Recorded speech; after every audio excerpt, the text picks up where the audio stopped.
I'd like to welcome everybody to the fourth webinar in our series of webinars this fall for the Executive Farm Management Program. Today, I'm happy to say that we've got Dr. Adam Kantrovich here from Clemson University. He's the director of the Clemson Tax School, and he's going to be talking to us about year-end tax issues, how basically what you should be thinking about right now and how not to make mistakes that will hurt you on your taxes when you're doing them after January 1st. So without further delay, I'd like to just go ahead and turn the screen over to Dr. Kantrovich. Thank you. Thank you very much. I appreciate that. Y'all don't need to look at my face, and so I'm going to actually shut off my camera, and I'm going to start to share my screen. And please have somebody that is has the capabilities to watch the chat and Q&A. If there's any questions that come up, to please stop me and let me know. Hopefully you're able to see my slide. And as stated, I am Adam Kantrovich. I'm an extension specialist of Agribusiness and director of our income tax school. And I co-chair the National Farm Income Tax Extension Committee, along with my counterpart, Ruby Ward, out of Utah State. We work with the IRS. We're the only outside organization that actually works directly with the IRS on one of their publications, which happens to be Pub 225, the Farmer's Tax Guide. And just so y'all understand, that doesn't mean there's not going to be errors in there. We do review, we edit, we recommend changes. The IRS can then accept or deny those recommendations, which occasionally does occur. And I will be the first to admit there was a particular issue in Pub 225 for at least 4 or 5 years that we attempted to get them to fix, but they refused to fix it for some reason until finally something had occurred with the higher ups that they finally realized they were incorrect. And so that's going to be one of the first hints today, is that there are errors in a number of publications that the IRS produces. And if you do your taxes based on their publications, that is not a defense by the IRS, because they specifically state the only thing that you are allowed to follow is what they call IRC, which is Internal Revenue Code, and or if there are any additional guidance and or court cases that come out from the Internal Revenue Code. So today we're going to talk about what to have ready for your tax professional. We're going to talk a little bit about what the 2022 brackets and some limitations are. We're not going to be able to cover absolutely everything in this short period of time that we have. And so we're going to talk about some of the highlights, and then we're going to talk about some common tax management strategies that you all ought to be aware of, and what to bring up with your tax professional. And then I've got some reminders and additional updates if time allows. My disclaimer: this is not formal tax or legal advice. This is for educational purposes. You need to work with a trusted legal and or tax professional that knows your specific situation. I know there are many individuals out there that do their own taxes, and I am not going to minimize that. However, I have found that there ends up potentially being more errors, or you are open potentially to some audits because of certain swings and red flags that might arise from doing that. But I always strongly encourage to work with a professional, because they are focused on staying up to date with any changes in tax law that occurs, updated court cases that may change how to implement IRC or an Internal Revenue Code, etc. Today, what I'm going to be talking about is only good for today, simply because we don't know what's going to come down the pike, And so, although I might be talking about very specific issues today, due to court cases, new guidance that may come out, court cases that might be that might come around or might finish, may provide additional insight in how to implement um, Internal Revenue Code. So, just like the Boy Scouts, let's talk about what do we need to have to be prepared. So, the first thing is I strongly encourage every farmer and business owner, even outside of agriculture, to meet with their trusted tax professional before the end of the year. This allows you to do tax estimates and begin the process of tax management. So when meeting with your tax professional, make sure you have everything in order. It'll make your meeting go much smoother, much quicker. And what that really requires is usually doing the office work throughout the year instead of trying to do it at the last minute when you are more likely to have errors. Have a breakdown of all revenue to date.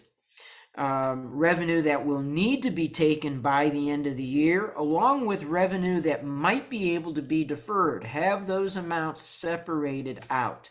Have all of your expenses prepared for year to date, as well as any of those expenses that you know you're going to have to pay before the end of the year, and any additional expenses that you can pay this year or you might be able to push off and defer into next year.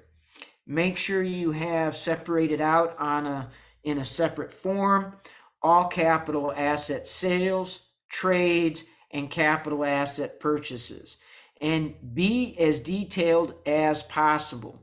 Make sure to bring in all paperwork for any trade-ins. Your tax professional is going to need to have what the trade-in value is for what is being traded in. They're going to need to be able to see the actual market value of the asset you are purchasing, not just what the cash to boot is. And so we need to have everything separated out. The trade-in value, the true market value of what's being purchased, and then the cash to boot on top of it, because that's going to play a role with regards to depreciation recapture, etc. Have all bank and loan reports, and so this way you're able to make sure that everything is up to date. And so we want to know the total principal that has been paid, separated from the interest portion of my debt payment. And so typically when I make a debt payment, there's actually two parts of it: the portion that goes towards principal, and then the portion that is interest. And that interest is a deductible expense. And so we want to make sure that we have that. Have it also a document or a report that shows all insurance payments, and then have a notation of what kind of insurance revenue has been received, and if that went back in. And so if I had some property damage due to a storm, make sure you have what that insurance payment you received was, and if that went immediately back around and you fixed roofs, buildings, whatever it was for, make sure you have that so that it can be shown, because there are tax consequences. All crop insurance that comes in, make sure that, and sometimes we have multiple crop insurance payments that might be received for different purposes. We might have hail damage and payments coming in for the hail damage. We may have revenue insurance. We may have yield insurance. We may have whole farm revenue insurance, etc. And if we have all these different types of policies, you need to make sure that the type of payment that has been received what type of insurance it's coming from, because there may be different tax consequences for that. All government programs and what program, that type of revenue, it's a good idea to have that broken down to the type of government payment, because some of these government payments, dependent on the situation, just like crop insurance, there's a possibility that dependent on what I normally do, there might be a different tax treatment and or the possibility of some deferment depending on the situation. And that also goes for whether or not I'm receiving a CCC loan, and that could be treated as a loan or could be treated as income. If you have received any flow-through QBI Section 199A from a co-op, this is really common within our dairy farms, but I have also seen it with a number of row crop grain producers that utilize co-ops as well.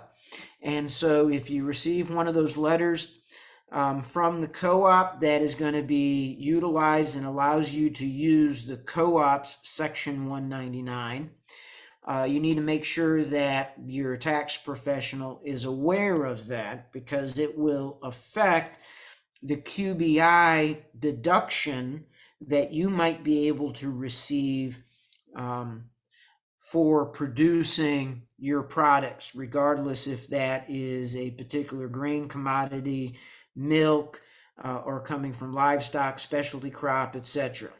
And so there's going to be extra work that your tax person is going to have to do to determine the appropriate QBI 199A deduction. It might be a good idea, depending on the tax professional you're working with and depending on the type of financials they may also do or provide to you, it might be good to have some of those production records. The other thing those production records do, especially for those that have livestock, it should have an updated livestock inventory, and some of that livestock, depending on the situation, may include such things as breeding livestock that we might see in a beef cow-calf operation. And so then we're dealing with capital assets versus just let's say a feeder animal that once I sell that animal, the cost of that feeder animal is considered a cash expense. And so having that type of information broken down, etc., is going to be helpful for your tax professional. And then, of course, all off-farm information that's going to play a role. Now, this may vary dependent upon the type of business structure that you have. And so business structures are treated differently for tax purposes dependent on the situation. Typically, sole proprietors, partnerships, single-member LLCs, multi-member LLCs will be treated relatively similar to each other. S corporations may also be treated very similar to a partnership or sole proprietor, with some caveats, versus a C corp, which is treated completely differently. And so, especially if you're working with a tax professional that's new to you, you want to make sure that they are very well aware of where this revenue, where the expenses are coming from, how it is being, what the business structure is, because all of that plays a role into the tax treatment, and even in some cases, the characteristics of the income, i.e. the revenue you are receiving on that farm. If you have received or provided any gifts and or inheritances, make sure that is also known by your tax professional. So let's start talking about some of the 2022 tax brackets and limitations. And so as we start looking at our tax brackets for ordinary income as it comes in, the Tax Cuts and Jobs Acts of 2018 made some temporary changes for certain taxes, tax brackets, and tax limitations as it affects individuals. And so, for instance, starting with the 2018 year, the Tax Cuts and Jobs Act was actually signed in December of 2017 under the Trump administration. It lowered some of our tax brackets. So, for instance, our 12% tax bracket will go back to quote unquote normal, or what it was prior to 2018, starting with the 2026 year. So that means the 12% tax bracket will go back to the 15, the 22% will increase, the 24% will increase, and so on. But right now, 2022 tax brackets, the top of the 10% for a single individual is $10,275 approximately. And if you're married filing jointly, it's going to be $20,550. And I'm not going to go through each of those brackets. You can see that there. I will tell you the numbers for 2023 has already come out for almost all areas. There's still some information that we will probably receive sometime in the next 2 to 3 weeks. But there are significant increases to many of these brackets for the 2023 tax year. And that's important to know for thinking long term as it relates to tax management strategies. As we move on with some additional 22 brackets and limitations, the standard deduction for a single individual is going to be almost $13,000, $12,950. Married filing jointly, $25,900, etc. The qualified business income, or known as QBI, many of us used to call that the old DPAD, which was the domestic production deduction. And it was a little bit more simplified prior to Tax Cuts and Jobs Act. The Tax Cuts and Jobs Act really complicated it a great deal. And really what this is it allows you up to a 20% deduction for products and some services, or work, I should say, versus services, that might be done here in the U.S. But there are a significant number of thresholds, limitations, as well as some complicated equations on the backside to determine exactly how much of a deduction you can take to lower your taxable income.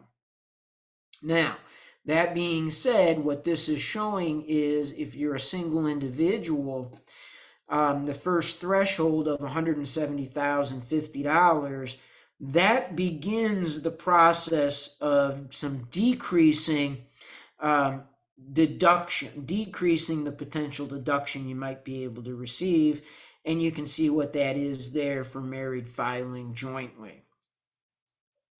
The self-employment tax, obviously is 15.3%. We don't typically see that change, but what we do see change occasionally is the proportion of that 15.3% that goes towards Social Security on the amount of income that gets capped. So you are going to pay the proportion of that 15.3%. A proportion of that is applied to Social Security.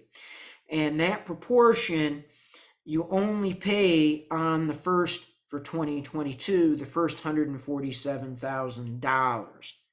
That number increases significantly in 2023. Whereas of the 2.9% of that 15.3 goes towards Medicare. And that Medicare proportion does not have a ceiling. And so you're going to pay that 2.9% on 100% of your ordinary income that is subject to self-employment tax. So again, here, QBI Section 199A deduction, phase out thresholds begin at that 170 for single, 340 for married. And so you're going to need, when you go to meet with your tax person, because of the way the qualified business income section 199A deduction works, you need to be able to provide that tax person with one, the cost of all of your labor wages that you may have had to pay out. And hopefully they already have, since they are your tax professional. But if it's somebody that is new, you're going to need to bring in your depreciation schedule, which is usually produced by the tax professional, because they're going to need to see the unadjusted cost basis of certain classes of your capital assets. And what that means is your capital assets, farm machinery and equipment, most buildings, etc. They're going to need to see what the original cost was of those particular items, as well as what's still being depreciated out versus what is not, because all of that plays a role in determining how much of a Section 199A deduction you're going to be eligible for. Continuing on with brackets and limitations, our long-term capital gains rates and Tax Cuts and Jobs Act really complicated this portion of it. The Tax Cuts and Jobs Act, prior to that, the 0% tax bracket on long-term capital gains was tied directly to the top of the 15% income tax bracket. Tax Cuts and Jobs Act temporarily made the 15% income tax bracket, lowered it to 12%, and then decoupled it for long-term capital gains rate purposes. However, there is still interplay with how that works, and so it's a little bit of a confusing issue for some. It just requires some significant calculations on the back side. But what this is showing is if you're a single individual, the top of the 0% long-term capital gains rate is $41,675. Now, when I take a look at that and we go back to this, we can see here that $41,774, really $775, is at the 12% bracket, which is a little bit different than what we're seeing here for the 0% for capital gains rates. However, if we have somebody that has, I'm going to slow down a bit. We take a look at it from a married filing jointly standpoint. We have 83,350 is the top for that. And we go back here to married filing jointly. We can see 83,550 is the 12% tax bracket. And so we see that there's some similarities, but there are still going to be some differences. And what really happens is, first off, my ordinary income fills up these brackets. And so if we have a married filing jointly farmer or couple, and we sell a lot of cull cows that were raised on the farm, that's going to receive long-term capital gains treatment. And if my ordinary income fills up and gets up to the top of my tax bracket at the 12% rate, then my 0% for capital gains is automatically filled up with ordinary income. And so once that occurs, we've hit the 83,350 marker, then it automatically jumps to my long-term capital gain rate, going to be 15%, which is typically still going to be lower than receiving treatment at ordinary income tax rates, which in that case, once I hit that level, will move me from the 83,550 at 12%. Anything above that marker then becomes 22%. So we have to pay attention to that. Estate and gift tax exclusion right now, if somebody has passed away, my estate gift tax lifetime exclusion amount for a single individual is $12,060,000. Again, all of our estate and gift tax side of things for lifetime exclusion anyhow was modified temporarily because of the Tax Cuts and Jobs Act.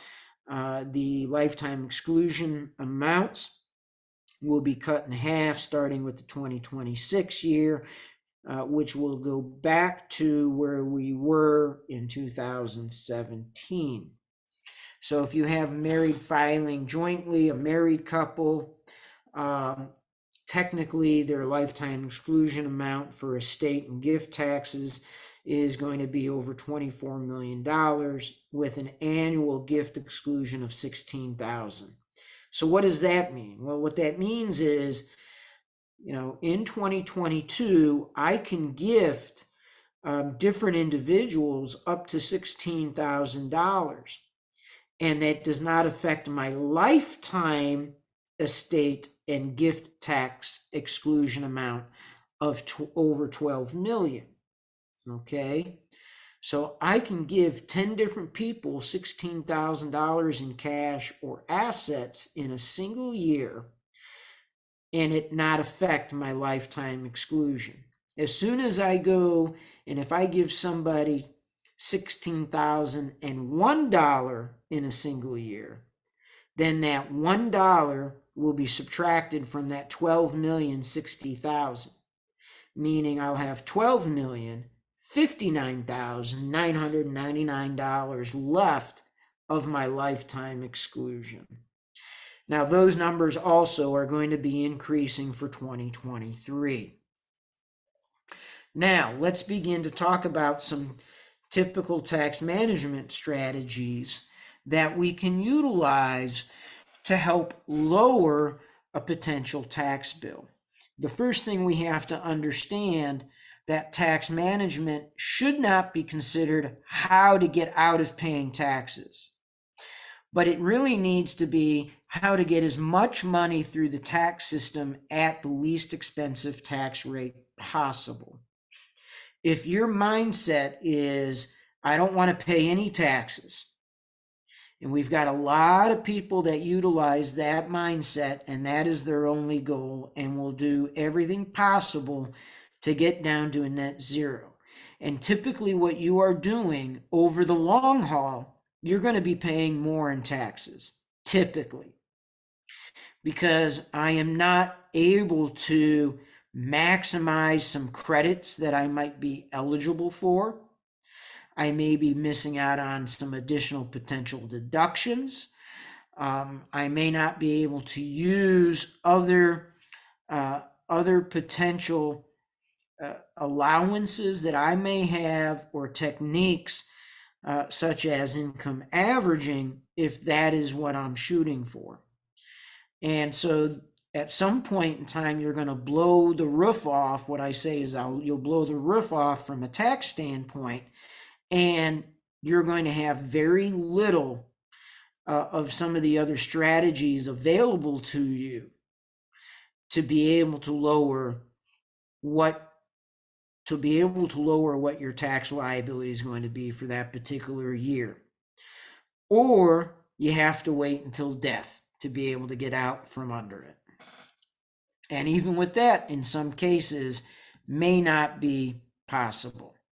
So typically, the most common tax management strategies that we see are, and I've got a slide, at least one slide on each of these that we'll go through, is the use of depreciation and different depreciation techniques that may or may not be possible, dependent on the capital asset sales or purchases that you may have had. Charitable donations is something that is typically used, but there is a technique that allows us to actually lower our income before it even goes through the tax system, and we'll talk about that. the utilization of retirement accounts, HSAs, and some other similar funds that will also help us plan for succession purposes, the use of prepaid expenses, and then income averaging. This is not all of the possible management strategies that we can utilize, but these are the most common and what we'll be able to hone in on for today's discussion within the short period of time that we have today. So depreciation, most farmers that have been around for a long time are actually quite familiar with depreciation and some of the different methods that can be utilized. And the reality is depreciation is required to be taken for all capital assets that meet very specific criteria under the Internal Revenue Code. And so, typically we talk about qualified property and qualified property this, qualified property that. And there's different code that references those different types of qualified property and what meets the term qualified property for different tax code purposes. So typically, in general, as a rule of thumb, land itself is something that cannot be depreciated.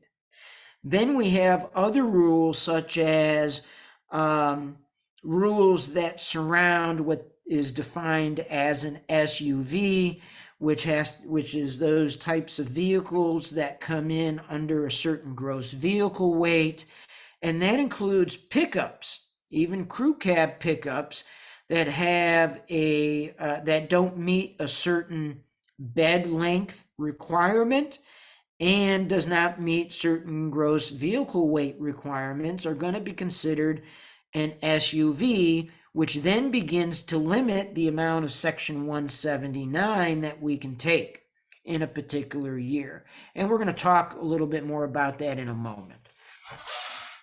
So there's going to be some specific rules.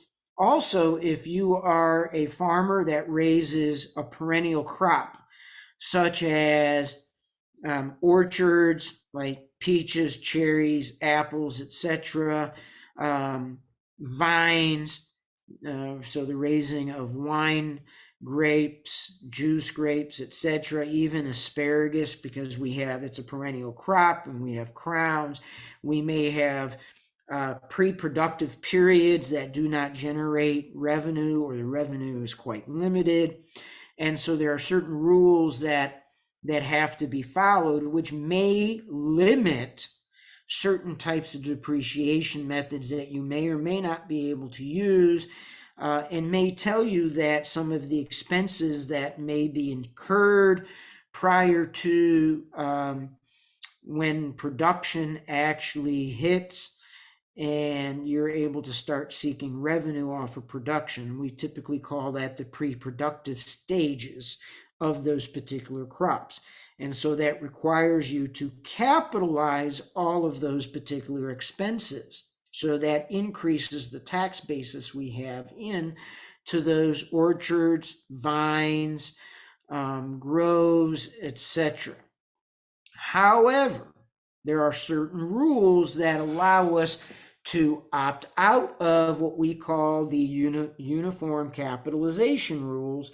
Usually you'll hear referred to as UNICAP, which then allows us to actually take those particular expenses, but it changes the type of depreciation you're allowed to take. And so I'm not going to go too in depth there. That is something that you just need to be aware of. Have those discussions with your tax professional.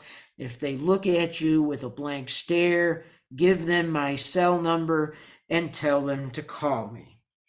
And I will help guide them through Internal Revenue Code. So anyhow, for just as an example, under certain rules, most farmers are going to be able to make use of GDS and ADS techniques. And what does that mean? Well, I'm not going to get into what each one of those means, but just as an example, if I buy a brand new tractor the useful life, according to the IRS, for depreciation purposes is going to be 5 years, regardless if I use a straight line method or if I use 150% or 200%, which means I'm going to depreciate more or a higher amount in year 1 than in year 5. Okay? However, if I have chosen to opt out of the UNICAP rules, you may be restricted from being able to utilize the GDS, and I'm going to have to utilize ADS. And so ADS is actually going to increase the useful life and spread out the unadjusted cost basis of that tractor over a longer period of time. Okay, and so what that means is I might go from 5 years to 10 for some things. I might go from 5 to 7 for others. I may go from 7 to 10 or 10 to 15 for even other classes of assets. And so in summary or short, that's why we have to be worried. We have to understand and make sure that things are done appropriately. So now let's talk about rapid and special depreciation. And typically these are broken into 2 different groups. One is section code 179, and you can read more about that in Pub 225 on page 40 for 2022. The page number may change once the 2023 finally is released, and I would expect that sometime in the next few weeks. And so for 2022 tax year, the maximum total that can be section 179 is $1.08 million. So what does that mean?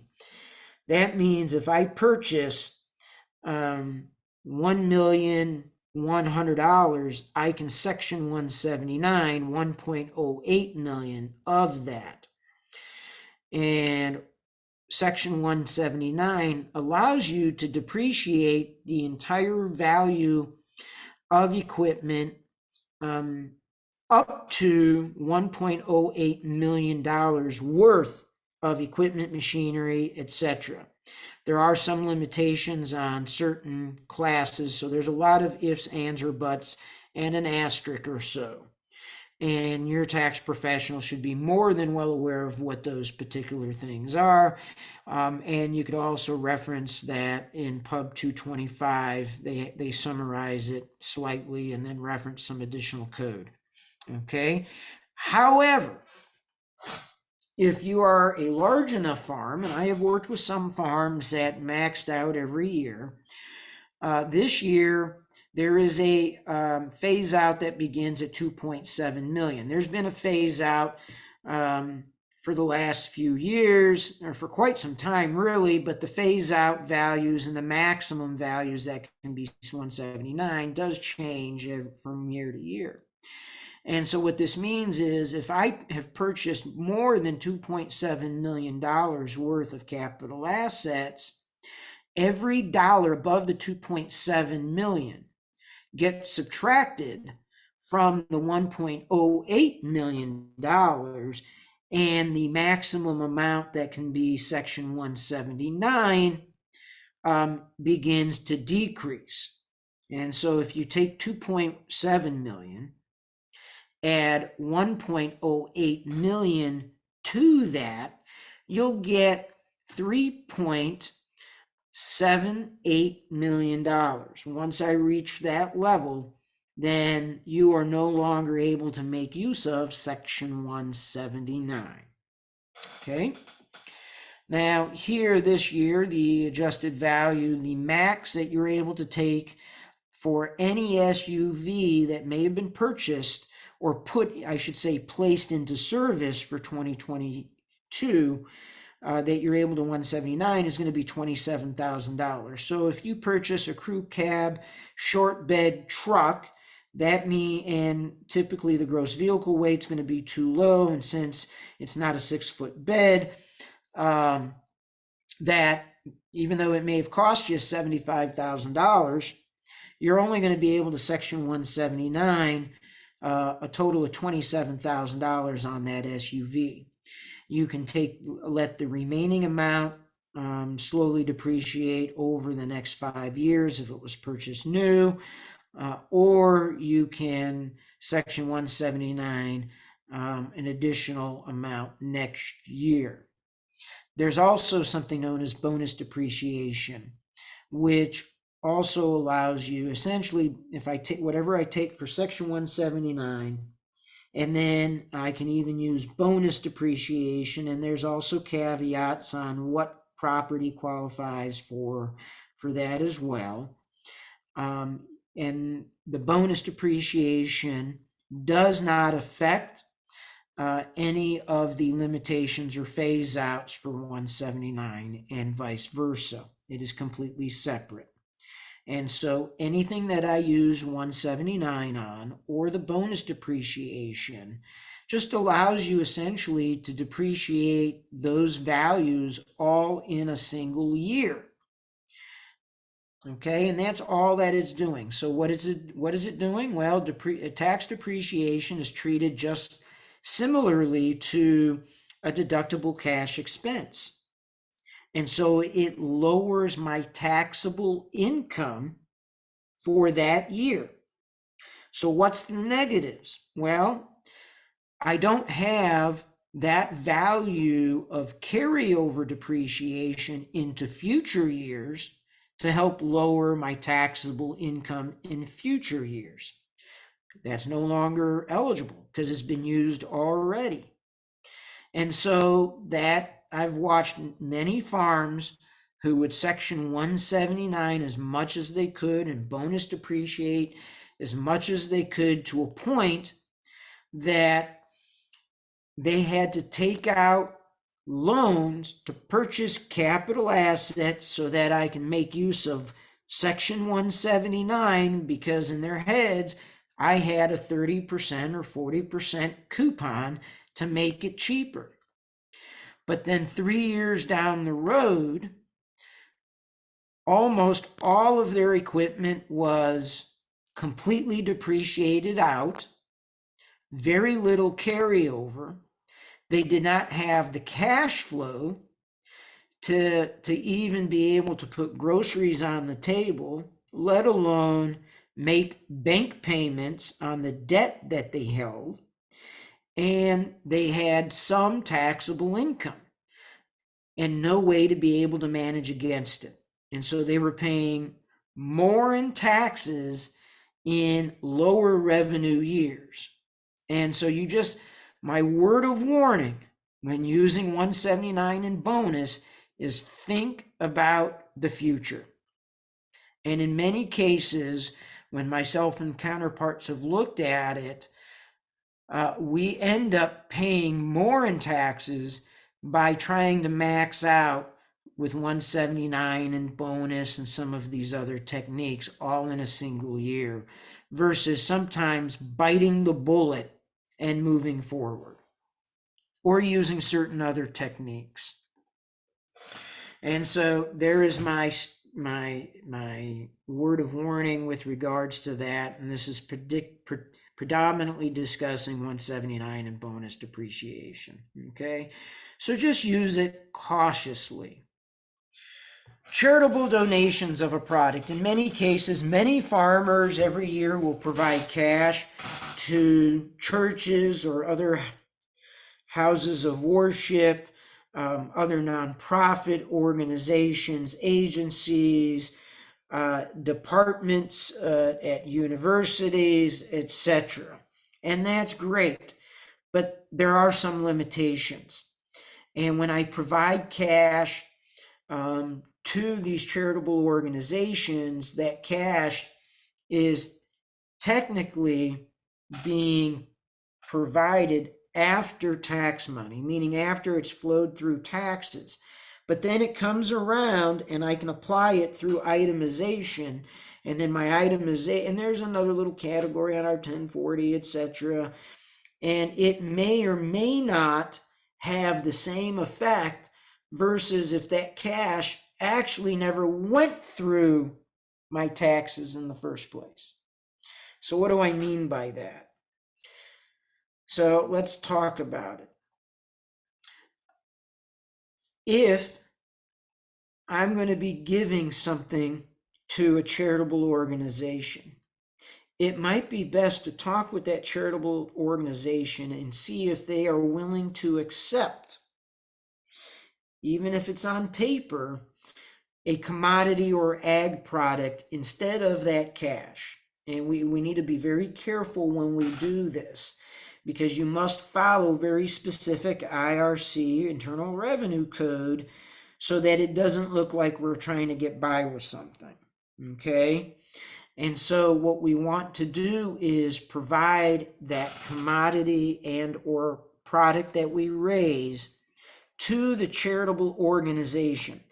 The charitable organization must legally take on the risk associated of ownership of that. There's nothing that says how long they have to own it or if it even has to land on their property. And so in many cases, what happens is a farmer calls up a church or the university or whomever and says, we've got 1,000 bushels of corn that we have that is being donated to you.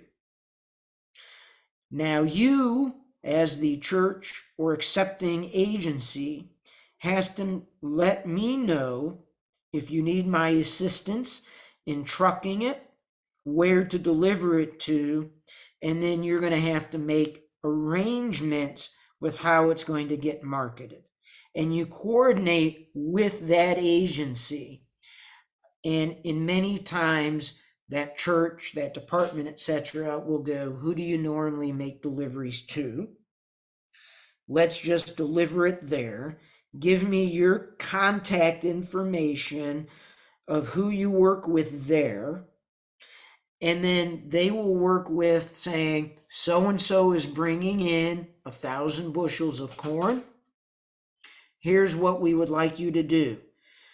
Just sell it, or let's hold over, they have to deal with it. So what does that mean? When I donate this, how does this really affect me?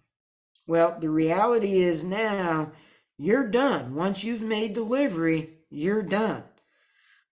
The income does not come to your accounting, your records, as income.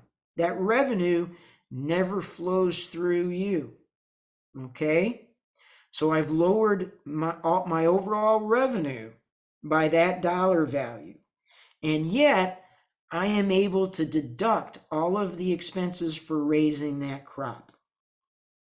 Under most circumstances, you will receive a greater benefit by doing that than by providing cash to the church or whomever you're donating it to. Okay? And so that is another good tax management strategy. Follow those particular rules. Make sure that the organization knows that you've got the commodities, what's going to happen. Try to do it with as much forward notice as possible. They have to hold the risk of that particular product. They have to be the ones to determine how it is being marketed. And once essentially that product is sold, the check isn't cut to you, the farmer, it is being cut direct to the nonprofit organization. Okay. Standard deductor or itemization. So most tax professionals should automatically check this. However, I've come across some that for some reason don't, unless it's specifically requested, which just dumbfounds me personally. However, it's one of those things that it'd be of value to you to make sure that your tax professional is definitively taking a look at which way is going to be the better option for you. Okay, and basically those standard deductions that I showed you earlier, for me to be able to make use of itemization, after all of the ifs, ands, or buts are settled with itemization, if the total amount of potential deductions through itemization is higher than the standard deduction, then you're able to make use of the higher of the two. Okay? The problem is there have been certain things we are limited on now. So, for instance, you have to remember that non-essential medical expenses that I've been saving all those receipts for and given to the tax person saying, take a look at these type of things. All of those have to reach a level or exceed 7.5% of my adjusted gross income. What does that mean? Well, if your adjusted gross income is $100,000, for me to be able to make use of those medical expenses for itemization purposes, to be able to count, to compare it against the standard deduction, it has to be above $7,500. Now, for some families, that's easily done. For others, it's not going to come close. Okay. There's also some limitations on personal property taxes, sales, and state income taxes that you are able to deduct for itemization purposes. It limits you to $10,000. Now, the reason why I said that's from your personal side of things, because if I have farmland that is owned by one of my entities and is part of the farming entity or a Schedule C, so it is property used in a trade or business, then the property taxes itself, regardless of that particular limit, is going to be considered a cash deductible expense. So we got to make sure we're separating some of those types of things. So that's why we have to look for that. And in many cases, we used to also have some of these weird expenses. So for instance, if I'm not in the business necessarily of timber, but I've got some timber on my property and I manage it, those expenses I used to deduct using the miscellaneous deduction. However, again, Tax Cuts and Jobs Act that was signed December of 2017 and was actually initiated in 2018, essentially eliminated miscellaneous deduction from being able to be used until the 2026 tax year.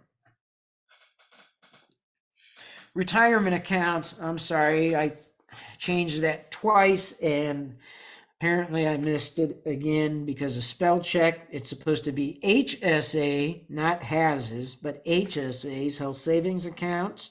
And there's also something known as health spending accounts. There's a lot of other accounts that receive similar tax treatment, such as college funds, etc. And we want to throw all those into one big pile. And so in many cases, something that we can do, but also has positive long-term effects to us from a succession, transition, and estate purposes, as well as long-term tax management strategy purposes. And we need to be thinking about this holistically throughout the long term, not just in 12-month chunks.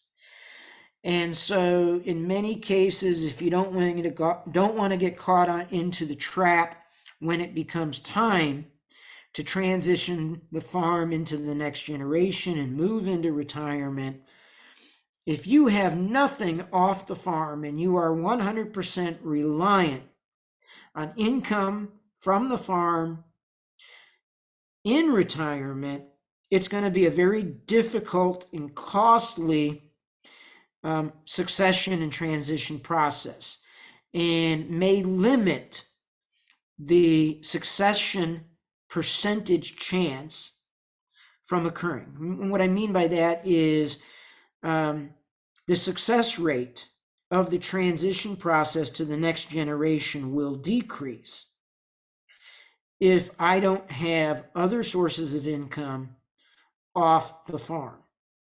Okay? And so this is an opportunity for me to max out a traditional IRA, 401k, to be able to lower my taxable income.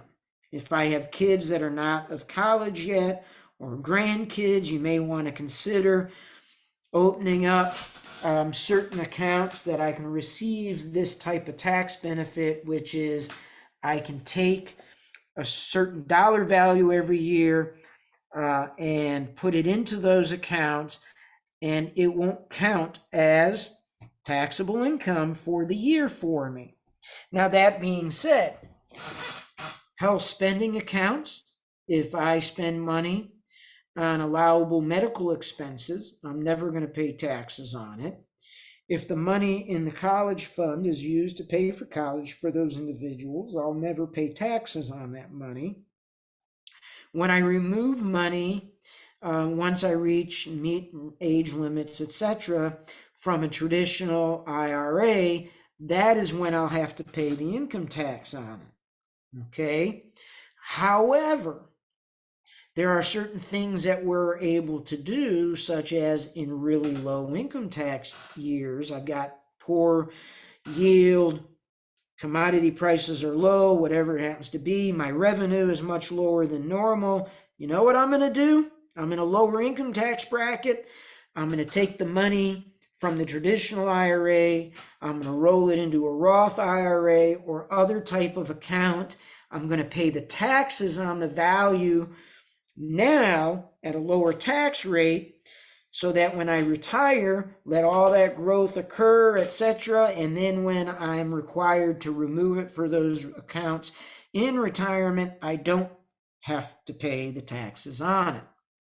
And so it offers more opportunities to you from a tax management standpoint, as well as succession transition and for retirement purposes in the future. Okay, so those types of things to think about. Traditional IRAs, max them out for your spouse, for you as the individual, etc. It might be an opportunity to think about if you have employees, providing some additional benefits to them, either through bonuses in cash, maybe dropping money into some type of retirement account for them, etc. All right, prepays. Prepays are typically used by many farmers to lower our income for the year, but sometimes we go about it willy-nilly, don't really think about the rules behind it, okay? So we do have to be careful. And I've also watched farmers get into the trap that they've used this as the technique to reduce income. And after a few years, they've maxed out on what they can do for prepays, and now they're stuck. Because now they're essentially needing to prepay for almost 2 years to be able to reduce our income, because we've gotten into more than just the use of a tax management strategy. It started off as, I want to get to zero. So again, don't overuse it, use it sparingly, okay? And so what does this mean? And let's talk about some of the real requirements. One, you have to be a cash basis taxpayer. The overwhelming majority of farms are. When you prepay for something, it can't be, here's 10 grand, put it on my account. That does not qualify, and that is not considered an acceptable deductible expense, period. Okay? You need what is called a constructive receipt. The purchase date, what products, so you need to be specific, was purchased, what quantity of products were purchased, and the cost. If you can't meet that, then technically, by Internal Revenue Code, you're not allowed to deduct that expense from that year's worth of taxes. You're not able to deduct it until whatever that money is used for is actually, the products are actually received, brought into service, and used, period. Okay? The prepay has to be done for business reasons, not for tax avoidance. Tax avoidance does not count. not an acceptable deductible expense. So what does that mean? Well, I have to be doing this because it makes good, sound business principle decisions. So that may include locking in a quantity of fertilizer that I'm going to need, because to be honest with you, I don't know if it's going to be even available at the time of need. Or we see what's going on, and it's likely when I need next year that particular product, its cost might be much, much higher than it is right now. So I want to lock in a price for that product. And some of those input dealers, seed, fertilizer, chemical, etc., may even offer discounts right now to lower that value. Okay, so if you can meet all of that, then you might be able to make use of purchasing some of those inputs, even though they're not going to be used until the next tax year. But you also need to remember there is a limit on the amount of prepays that you can purchase in a single year. It may not exceed 50% of the deductible expenses you have in value prior to the purchase of those prepays. Okay, so you need to know what that number is prior to going down that path. So, for instance, Bill, cash method farmer, has $30,000 in farm expenses. How much can he prepay to deduct in 2022 if he's doing it for good, sound business purposes, to be able to lock in prices and make sure he has what he needs for seed, fertilizer, etc.? The most he's going to be able to expense is $15,000 or purchase and prepays in the 2022 year. Okay, relatively simple example. Now let's talk about income averaging, and I think we're about done. This should cover it. Income averaging is a wonderful tool. It's underutilized by almost everybody. When you look at the data on it, tiny percentage of farmers use it. Many tax professionals do not feel comfortable for some reason about using it. It's relatively simple concept, all right? But it does take a little bit of work. And I usually tell most of my commercial farms that I work with, you ought to be income averaging almost every single year. Even if I don't need to this year, pay the tax person to do the extra form to be able to keep moving money from this year to previous years, because I always have hopes that I'm going to have a better year, a higher revenue year next year, so I can create holes to move next year's money backwards into this year. We're going to talk a little bit more about how it actually works so it makes more sense. In general, what I'm going to do is take income from this year and push it, equally distributing a portion of this year or all of this year's income into unused portions of income tax brackets that hopefully are the same or lower tax rate than where I'm falling this year, into each of the previous 3 years. Okay? You are not amending past year's returns. The reason it's important to understand that concept is because if you amend a previous year's tax return, it resets the clock that return is open for audit. So this does not amend those returns.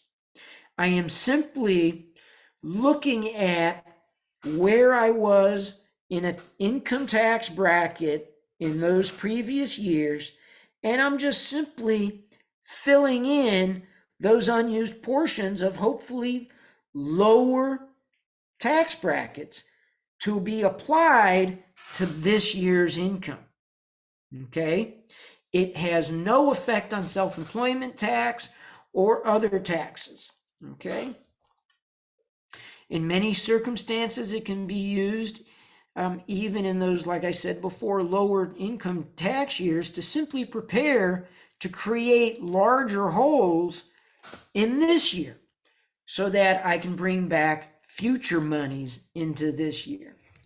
All right, so quick example. 2022, farmer has a wonderful year, great yields, wonderful prices, and has $300,000 of taxable income. He hasn't had a year like this ever. In fact, he struggled the last few years. So the farmer chooses to take $270,000 out of that $300,000. Okay? And so now Internal Revenue Code says, all right, that $270,000 that you are taking must be evenly distributed. And so you into the previous 3 years. So you're going to take 270,000 and divide it by 3. That gives us $90,000. And so $90,000 gets applied to the lowest unused income tax brackets for 2021. Another of that 270,000 divided by 3, $90,000, gets and has the lowest unused income tax brackets out of 2020 applied to it. And the final 90,000 has the unused lower income tax brackets from 2019 applied to that.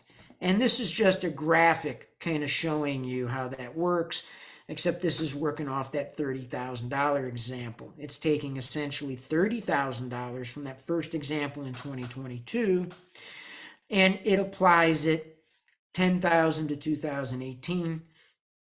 It takes $10,000, apply it to the 2019 lower income tax brackets and to the 2020 income tax brackets. And if we're using those income tax brackets in that particular example, it actually shows a savings in that small amount of money of $4,600. For me, that means something. That's some good grocery money there. So we can save $2,000 on the difference. Original 30,000, 22%, $6,600. By spreading that out in different years, even though $10,000 was still treated at 22%, I had $20,000 between another 2 years treated at 12%. And so the difference is $2,200, or almost that, so $2,000. So it's a pretty good savings. We've already talked a little bit about the crop insurance. A reminder is some crop insurance payments, but not all, we might be able to defer those payments into the following year if my normal practice was to sell 50% or more of the crop in the following tax year. There's a slide here that you'll be able to read on some installment sales. Remember some of the rules with 1099s. Make sure you have that in order. Work with your tax professional if necessary, or if you do them on your own, make sure you have everything prepared for that. These are some of the common 1099s that are received in issues. I don't have to read through that, but if you have any questions, feel free to contact me. I have a slide there of what the 2023 limitations are going to be, so you can compare those later on. Here are some additional resources you can check out and my contact information. And with that, are there any additional questions?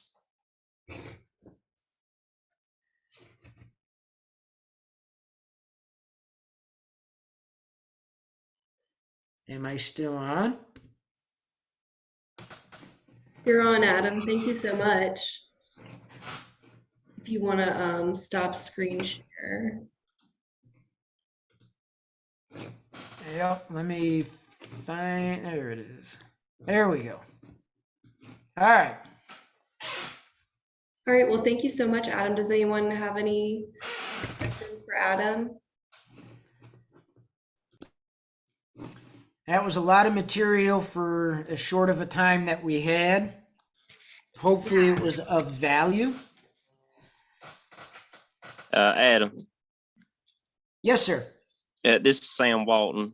Got a question on the hurricane hit wind index insurance. Will that be grouped in?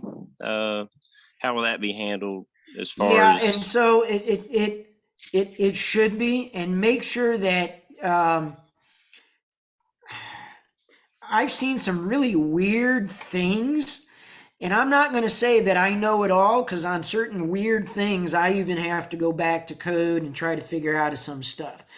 But there are some very specific rules with different types of policies. And so if you go through that, depending on who you went through, you need to really pay attention to some very key words. And key words are, I'm looking at things such as, it doesn't matter really, we're not necessarily covering yield or revenue, we're just simply covering the destruction of, okay? And of course, we all know bushels times price, right? Or actually, let me rephrase that. Yield times price means revenue. However, certain specific policies are specifically covering yield and yield drop due to natural occurrences that might be weather related, it might be insect related, whatever. And so look for those key words. Note that down when you go to your tax person so they understand, because if they go to look up on how I need to treat this from tax purposes and or whether or not it is something that can be deferred into next year as a strategy, they're going to be looking for those key words. Does that make, I know I didn't answer it straight up on yes, no, but pulling that information out and providing it to your tax person is what's key. Okay. All right. I'll do that. Okay. Thank you. Typically, I'm going to say is it's going to be treated like income for this year, is not most likely not going to be able to be deferred, but that is a rule of thumb. Okay. But my second rule of thumb I tell people is don't follow the first, because there's too many variables. All right. All right. And so it's one of those things that really what I would tell you is I want to see the policy. Okay. All right. Thank you. You're welcome.